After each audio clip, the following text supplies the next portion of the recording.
Gold trusted gold buyers తాకట్టులో ఉన్న బంగారాన్ని విడిపించి ఈ రోజు ఉన్న మార్కెట్ ధరకే కొనబడును. మరిన్ని వివరాలకు సంప్రదించండి 77107720. మన మేనిఫెస్టో నచ్చి ప్రజలు మనకు ఓట్లు ఇస్తారు, అధికారంలోకి వస్తాం. వచ్చిన తర్వాత ఆ మేనిఫెస్టోని అమలు చేయడం అనేది మన బాధ్యత ఉంది, తప్పకుండా చేయాల్సిందే. మహాలక్ష్మిలో భాగంగా మిత్రులు చెప్పినట్టు ఫ్రీ బస్ ప్రారంభం చేసిర్రు, ధన్యవాదాలు. దాంతో పాటు ఆ నెలకిచ్చే 2500 ఏదైతే ఉందో ఇస్తారని చెప్పింది, అది కూడా ఇస్తే మహాలక్ష్మికి సంపూర్ణమైతే తప్పకుండా ఆ 2500 కూడా ఇవ్వాలని చెప్పి నేను కోరుతున్నా. మరి ముఖ్యమంత్రి గారికి, మంత్రి గారికి దగ్గర మిత్రులు ఉన్నారు, వీళ్ళు తప్పకుండా వారికి విజ్ఞప్తి చేసి ఈ రకంగా కోరేందు నెమ్మది ఇవ్వాలని చెప్పి నేను కోరుకుంటున్నా. అదేవిధంగా రైతు రుణమాఫీ కూడా ఏదైతే ఉందో కొంత చేసిండ్రు, అది 50,000 కోట్లు చేయాల్సి ఉంటే 20,000 చేసిండ్రు. తప్పకుండా మిగతాయి కూడా ఇస్తే రైతులందరి తరఫున ధన్యవాదాలు చెప్పి ఆశీర్వాదం కూడా ఇస్తాం తప్పకుండా ముఖ్యమంత్రికి, అందులో సందేహం లేదు. అదేవిధంగా 15,000 ఏదైతే రైతు భరోసా ఇస్తారని చెప్పిండ్రో అది మధ్యలో 2 సార్లు ఆగిపోయింది. ఆ 2 విడతలు కూడా ఇచ్చేసి 15,000 ఇస్తున్నారు, వాస్తవానికి 12,000 ఇస్తున్నారు. దాని కూడా 15,000 చేస్తే తప్పకుండా ధన్యవాదాలు తెలియజేస్తాం ముఖ్యమంత్రి గారికి. అదేవిధంగా ఇంకా అనేక హామీలు ఉన్నాయి. యువతకు ఉద్యోగాల విషయంలో,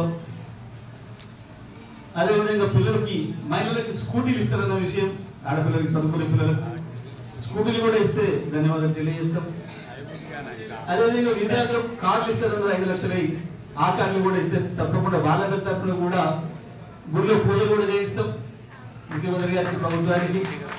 తప్పకుండా ప్రభుత్వంలోకి వచ్చే ముందు మనం ఏదైతే హామీలు ఇస్తామో ఆ హామీలన్నింటినీ నెరవేర్చాల్సిన బాధ్యత మన పైన ఉంటుంది. ఆ బాధ్యతను మనం నెరవేరిస్తే తప్పకుండా ప్రజల ఆశీర్వాదం ఇస్తారు, అందులో సందేహం ఏం లేదు ఎవరికైనా. ఆ రకంగా ప్రభుత్వం బాధ్యత కాబట్టి ఇచ్చిన హామీలన్నింటినీ నెరవేరుస్తూ ప్రజల ఆశీర్వాదం కోరడం అనేది మనందరి బాధ్యత. తప్పకుండా ప్రతిపక్షంగా మాకు అవకాశం ఇచ్చారు కాబట్టి ఇవన్నీ అడగాల్సిన బాధ్యత కూడా మా పైన ఉంది. ప్రజల తరఫున అలా తినిపించాల్సిన బాధ్యత మా పైన ఉంది. తప్పకుండా ఏదేదైతే మాట ఇచ్చిందో ఇవన్నీ కూడా పూర్తి చేయాలని చెప్పి ప్రతిపక్షంగా, ప్రతిపక్ష శాసనసభ్యుడిగా నేను విజ్ఞప్తి చేస్తూ, తప్పకుండా ప్రభుత్వం చేసే ఏ కార్యక్రమంలోనైనా అది మంచి జరిగినప్పుడు మెచ్చుకోవాల్సిందే, చేయాల్సింది ఉన్నప్పుడు డిమాండ్ చేయాల్సిందే, జరుగుతున్న దాంట్లో తప్పు ఉంటే కూడా ఎత్తి చూపాల్సిందే. ఇది ప్రభుత్వంలో, ప్రజాస్వామిక ప్రభుత్వంలో ఉండవలసిన లక్షణం, ఇది డెమోక్రసీ అంటేనే అది.